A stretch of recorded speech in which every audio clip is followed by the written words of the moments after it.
going to pick up where we left off, and we had just finished talking about the difference between the behaviorist perspective and the cognitive perspective. So we had our behaviorists who were focusing on the influence of the environment, all of the things that we were learning about by interacting with the external environment and how that was driving behavior. And then the cognitive psychologists were focused on the fact that we are cognitive beings and that our minds in some way should be shaping what we're doing. So while those two, I guess, were fighting it out, in the background we had a couple of different perspectives that were arising. So unlike our other stuff where we're talking about, perspective A happened and then perspective B came in contrast, the psychodynamic perspective was happening sort of in the background at the same time. And this is because, unlike the other perspectives that we've talked about so far, which can be applied to pretty much any animal, the psychodynamic perspective and the perspectives we're going to talk about afterwards were focused mainly on humans and humans alone. So this is more on the clinical side of things, or at least clinical leaning, as compared to what we've talked about so far. So for the psychodynamic perspective, this is the first major movement in clinical psychology in modern history. So this is when we started seeing clinical psychology becoming a real thing and coming into its own. So our psychodynamic perspective, anytime you see the term psychodynamic, or on the next slide when we start talking about the psychoanalytic school of thought, you should immediately start thinking about Sigmund Freud. He is the big name that got us started in the psychodynamic perspective.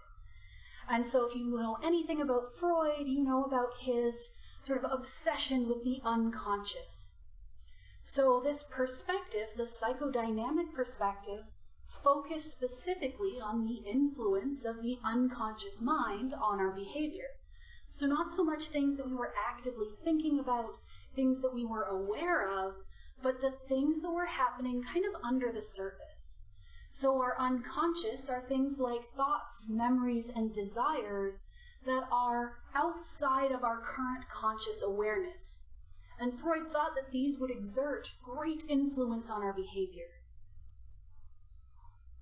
So I always give just a little bit of a disclaimer before we talk about Freud, and that's because Freud is always mentioned in relation to the psychodynamic perspective and the start of clinical psychology, but he is a very controversial figure, and he is very much a product of his time. If you look at the years that he lived, he was working in the late 1800s to early 1900s before there were sort of official ethical oversights in place.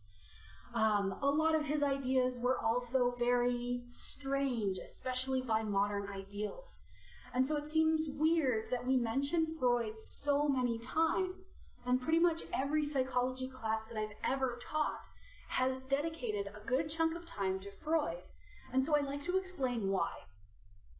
And the reason for that is that his ideas were so controversial, and he had so many of these ideas in so many areas, that I guess the best way to say it is that he made enough people mad enough that they came up with better ideas. So Freud is a driving force in psychology, not because his ideas were right or because they continue to be used today, but because they got people moving in making their own sort of contrasting theories. So a lot of Freud's ideas on sort of people being influenced by unremembered traumas and deep, dark urges that they're not acting upon, that's not really what we think of in modern psychodynamic perspective. But those ideas got enough people looking at what might be driving our behavior, especially in terms of unconscious things, that we sort of moved away from his starting point.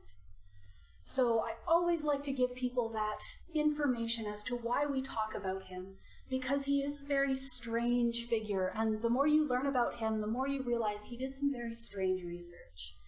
But as a little bit of a background on Freud, he was an Austrian physician, and he started the psychoanalytic school of thought. So most of his research was based on things like free association.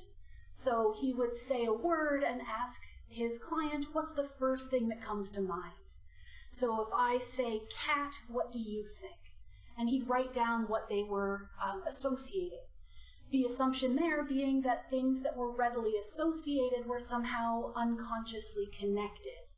So he biased towards things that related to sex and violence a lot more easily than other things. So if he saw you associating with more aggressive words, he would say that you were suppressing angry thoughts or something like that. He also did things like dream analysis, where you talk about what you had dreamt, and he would determine how that connected to your unconscious and the things that you were doing in real life. So very far from the scientific push we've been focusing on with some of our other perspectives. And that's why I explain why we talk about Freud. Because he had a very significant influence, is the nice way to say it. So we're going to move into our next human-centric perspective. And this is actually kind of two perspectives that fill about the same role. So this is the perspective of humanism and the positive psychology movement. And both of these, just for the sort of surface level that we're going to talk about them today, can be lumped together because they fit that same role. And so because we're focusing on humans, this is kind of outside of what we were talking about with our behaviorist versus cognitive psychologist perspectives. So the humanism perspective was a direct reaction to Freud and his overly pessimistic view of the human nature. So Freud was focused on suppressed memories, deep dark desires, aggression and anger, and all of these negative factors. And so these perspectives wanted to look at the opposite. They wanted to look at the positives, the good things that make being human unique. They also really disagreed with what at the time was a very common view of behaviorism. They didn't like the idea of humans as simply reacting to their environment. So they really leapt on that idea of free will and choice as driving factors for human behavior. So they're focusing specifically on positive aspects of the human condition and our capacity to take control and change as we move through life. So big emphasis on free will, personal growth, and attempting to find meaning in one's existence. So very, very human-centric from the name, you kind of get that.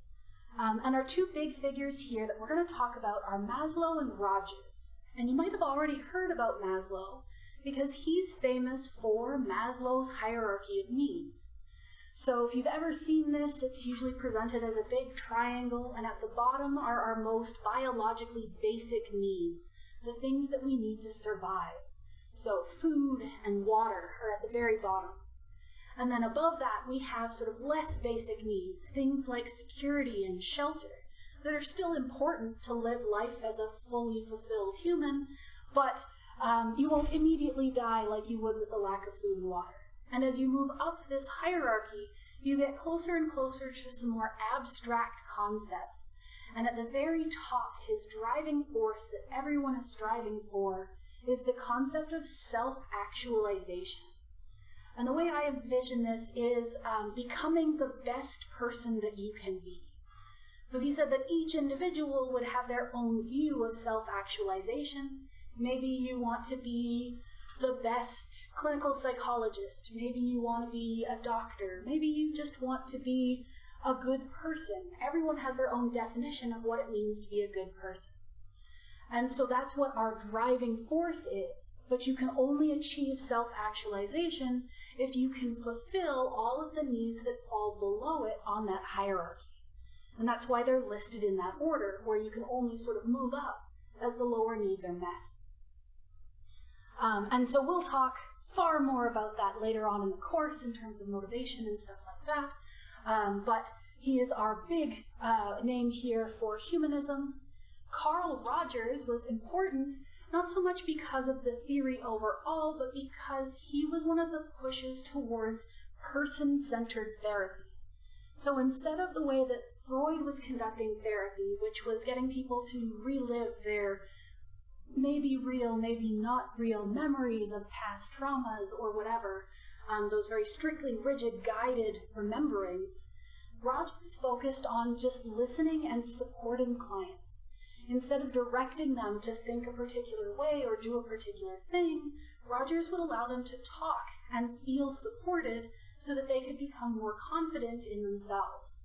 So it was a big shift from what was existing in the field, and positive psychology is still fairly common today in a lot of clinical practices. All right, so next we just take a little bit of a stop to focus in on Canada. And I mentioned that psychology tends to be very focused in on whatever area you're in. So if you do psychology in North America, you get bombarded with lots of North American names and faces.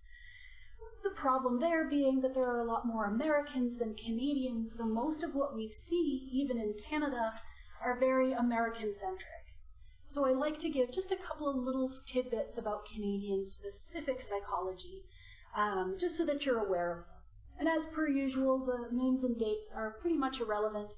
We're going to talk about stuff in more detail when they're important. But this is just a neat thing to look at independently.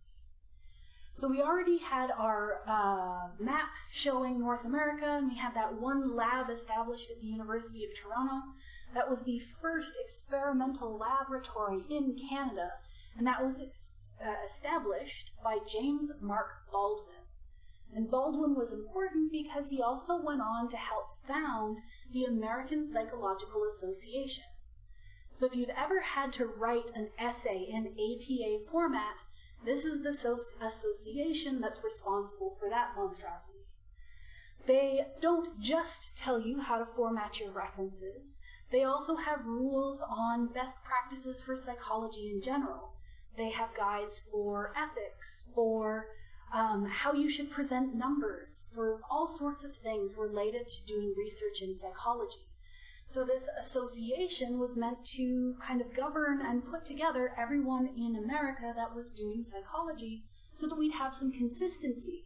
So it could be a little bit more systemic than it might have been otherwise. And more than 40 years later, they established the Canadian equivalent, the Canadian Psychological Association, which would serve the same role but be more focused on Canada. For our important Canadian names, some of the most famous people that we can talk about are Brenda Milner and Donald Hebb. So Milner, you might know if you've heard of the case study of HM. So HM was a person who basically lost his ability to form long-term memory. And Dr. Milner spent decades with him understanding what was going on and what he could and couldn't learn, having lost that ability to form long-term memory. And we'll go into it in the chapter on long-term memory, or on memory in general, I guess. But the really cool part was that she found that even though HM couldn't form new memories, he didn't remember having seen someone or met someone or done something, he could still learn new tasks. So it told us that the act of doing something was stored somewhere differently than remembering having done it. So he could remember, so he could improve and do better at a physical task, like tracing an odd shape on a piece of paper, but he never remembered having done the task before, even though his performance improved, which is really cool. So this was part of picking out what kinds of information get stored where, and what pathways might have been disrupted in this individual who lost the ability to store memories in a particular way. Another interesting, but I guess less exciting because of the topic, Donald Hebb was really important for understanding sort of neural networks and how the firing of neurons in our brains might be storing information. I find this part very interesting. It's a little bit more abstract, but the idea is that the more we think a particular thought, so maybe you're remembering something, maybe you're doing something, it's going to fire along the same pathway. And Hebb hypothesized that as those pathways fire more, the associations between the cells in that pathway become strengthened. So as you use a skill more, as you remember a particular memory more, that pathway gets stronger and stronger, and it's easier to remember it. That's kind of one of those reasons why when we talk about stuff in class, we'll mention it multiple times or mention it in slightly different ways, so you can activate the same pathway over and over, and it's a little easier to remember. So we'll talk about that quite a bit more in the memory chapter as well. So our next little bit, we're going to start sort of hopping between different topics. We're going to get into a little bit about culture and diversity, and we've already kind of laid the groundwork for this all the way through so far this week. So at the very beginning, when I mentioned that psychology tends to focus on sort of what is in their area, that relates to the idea of ethnocentrism. Words are hard today. And this is the idea of viewing one's own group as the standard for judging others. So in psychology, especially psychology in North America, you end up with a lot of middle and upper class white males who are studying other middle and upper class white males. And the reason this came into being was a lot of psychologists worked at universities, and the subjects that they had readily available to them were university students. And when psychology was getting started, universities were almost exclusively white males. And so by only studying those individuals, the conclusions that they were making, even though psychologists were intending to make conclusions about humans as a whole, they were only basing it on study populations of a very specific group. And so the conclusions that they were drawing were flawed because of the limited sample that they were looking at. So we have to keep this in mind, because even though as time has gone on, we've become more and more aware of these drawbacks, these flaws, you still have to watch studies and what they're sampling, who they're looking at, and whether that matches with the conclusions that they're drawing. Because a lot of times you find that it isn't a direct overlap. So the textbook talks about this at quite a length, but as we got sort of into the 1980s and onward, we started seeing an increase in psychologists going out of their way to show how cultural factors might influence behavior. So let's look at more than just Western cultures. Let's look at other places in the world and see if the theories that we assumed held for all humankind actually apply in other places with other people. And it shouldn't be surprising that most of these theories didn't hold universally. A lot of them differ depending on where you're studying, on which group you're studying. And as time has gone on, with the rise of the internet and improved travel ability, it's become easier and easier to collect larger and more diverse samples that can be more representative of the group you want to study. So even though we do still see a lot of research only conducted on undergraduate students, maybe we expand, and instead of just looking at Canadian undergraduates, maybe we partner with a university in another country and get some of their undergraduates too. So this is kind of a twofold thing of being aware that we should be pushing for more and more diverse research, but also as a consumer of research, someone who might be reading scientific studies, you should be aware of the limitations of studies that have been done. You look at, they'll tell you sort of who they were studying, who they were collecting information from, and then you can compare that to the conclusions they draw at the end to see if it's something you think would be valid. If they're only studying North American university students and they make claims about all of humankind think this particular way, you should probably have some red flags going off telling you that that's not a great conclusion to draw. And that brings us into the idea of intersectionality and sort of culture as a whole, where we want to start thinking about how individuals can belong or identify with multiple groups. So you can be a university student, but maybe you also think of yourself as Canadian, and maybe you also think of yourself as whatever.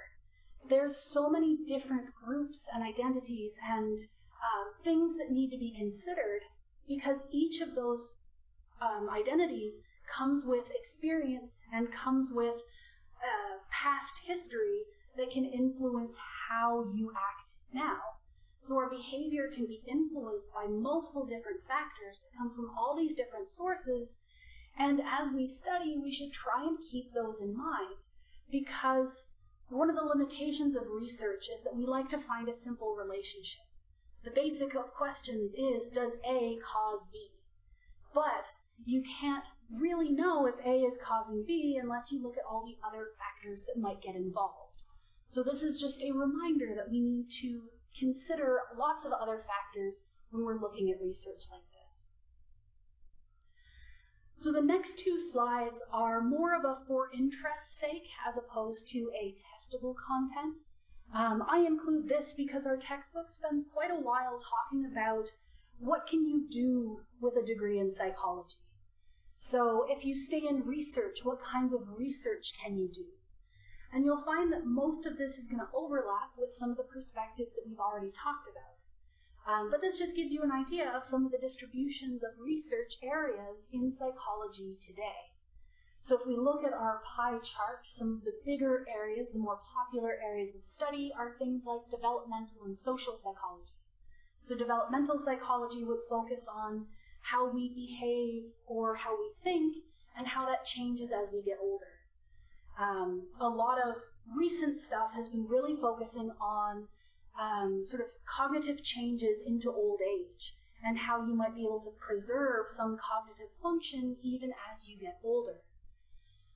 For social psychology, we'll be looking at interactions between individuals and how interactions sort of differ depending on situations. Education can focus on school-specific situations. Right now, that is a massive concern because of so much online learning. They want to look at the difference between what you learn and how you learn in person versus online. Health, cognitive, experimental psychology, so many different areas, and each of these, they can really look at so many different things. So hopefully just a couple of examples of some of the possibilities if you want to stay in psychology, and specifically stay in research in psychology. If you want to go outside of research and actually look at professions, most professions within psychology fall under the realm of clinical or counseling psychology. So that preconceived notion of being a clinical psychologist and meeting with clients in a room and having them talk about things, there is quite a few people who do that. That is the majority of psychology in practice. There's also another interesting one that I hadn't known of before teaching this course, is industrial organizational psychology. And that's a neat one where people interact with, say, businesses or companies and try and find the most efficient way to have the environment set up, or the most efficient structure within the company, the best way to reduce interpersonal conflict or whatever. So it's practical applications of psychological concepts in a physical workplace. So lots of different options here, and if you're curious about some of this stuff, the textbook spends lots more time on it. I just like to bring your attention to it, but I don't ask questions about it. And so for our final 3 slides, we're going to do a little bit of reflection on the topic as a whole. So we can start with this idea of, we've introduced lots of different schools of thoughts, lots of different perspectives. And so you might wonder, okay, well, which one is the right perspective to use? And from the air quotes, you might assume that, oh, maybe right isn't the right way to look at it. With a lot of these perspectives, they seem to work well in different scenarios. So if you're studying humans, maybe it's a good thing to stick with humanistic psychology or a humanistic perspective. Or maybe you want to get at the specific brain function of a human. So maybe you want to have a cognitive perspective. But what we should have gotten from talking about all these different perspectives, these different ideas, is that these perspectives aren't necessarily right or wrong. And they're not necessarily completely standalone. There's a lot of overlap between these perspectives. And in fact, you can end up with better science by having people from different backgrounds working together. I went through my PhD with a pure psychologist, I had a biology background, and one of the other students, she had a neuroscience background. And the three of us would come at the problem from those three different areas, those three different expertises, and we'd get more sort of in-depth thoughts, in-depth theories about the problems we were approaching. And sometimes that's a better way to do it. So for these perspectives, it isn't necessarily that one is better or right or even wrong. It depends on what approach you want to take. And so that will depend on what you're studying and how you choose to study it.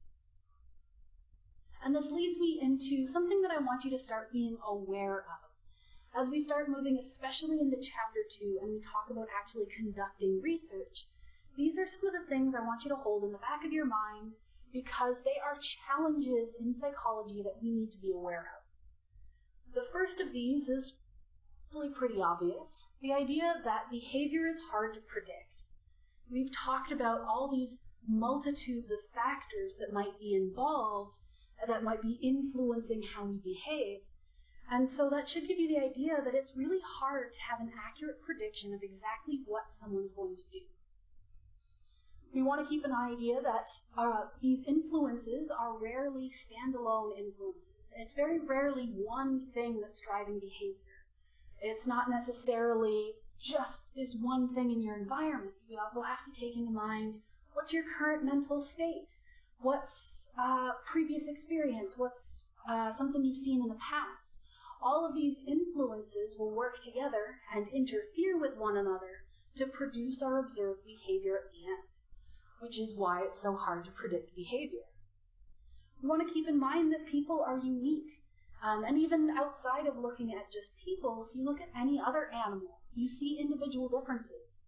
Differences in experience, differences in current state, all of these things can influence behavior, which leads us back to behavior being hard to predict. We also want to keep in mind social factors. This is really important when you're trying to study humans. So as a researcher, you are a human.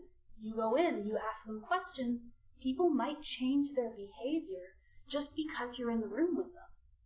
There are some interesting phenomena where people will answer questions specifically in a way that make them look better, or they'll avoid giving answers that make them look bad. People also tend to try and give you the answer that they think you are looking for. So if they think that your study is on this particular topic, they might answer in a way that they think fits into your hypothesis.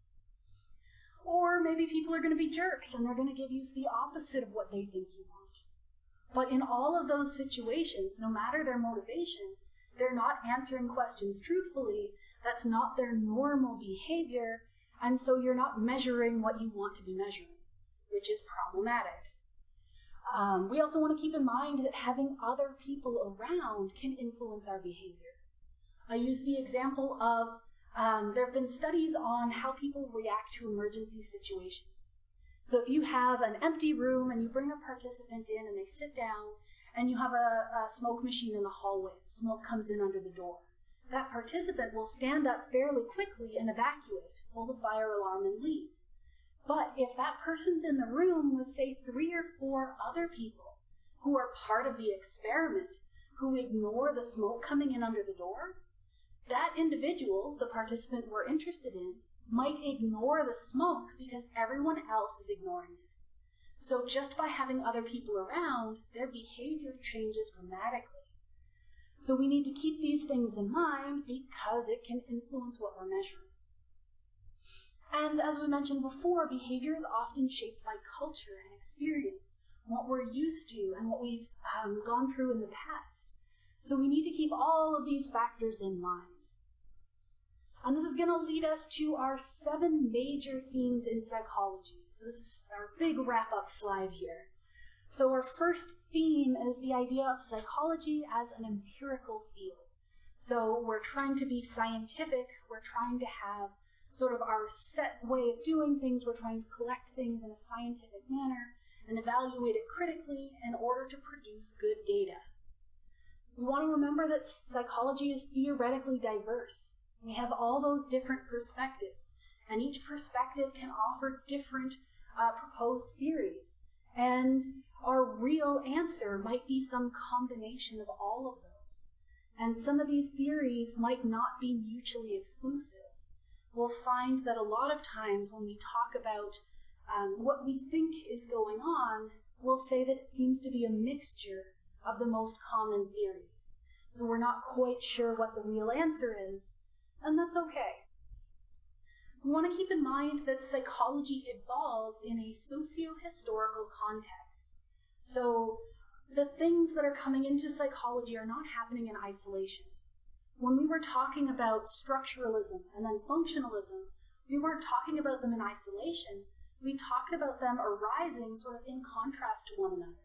We had structuralists who had that initial perspective, and then the functionalists arose with a contrasting perspective. What was going on in the world at the time matters because it helps us understand why things happened the way they did. With our cognitive revolution, when we were talking about that big push for understanding how humans think, so that maybe we can understand how to arrange dials on machinery used in World War II, that matters. So we want to keep in mind what was going on that led to some of these things happening. We have hopefully driven home this idea that behavior is determined and influenced by multiple causes. There's lots of stuff going on, and it's very hard to find just one thing that's driving behavior. And the big picture is that there's usually a lot of things interacting to drive behavior. Behavior is shaped by our cultural heritage, those experiences, the people that we've been raised with. All of that is going to influence what we do and how we behave in the future. Behavior is also influenced by both heredity and environment. And that's a fancy way of saying that both our genes and the way that we're raised can shape how we behave. You've probably heard of the nature versus nurture debate. Is it because you have a genetic predisposition to a particular trait, or is it because you were raised in a way that made you have that trait? And in fact, we find that it's, as always, somewhere in the middle. The way that I look at it is that our genes give us this wide range that we can fall in. For the example of height as a nice, easy trait to imagine, my father is over 6 feet tall, and my mother is just about 5 feet tall. So that was my range determined by my genetics.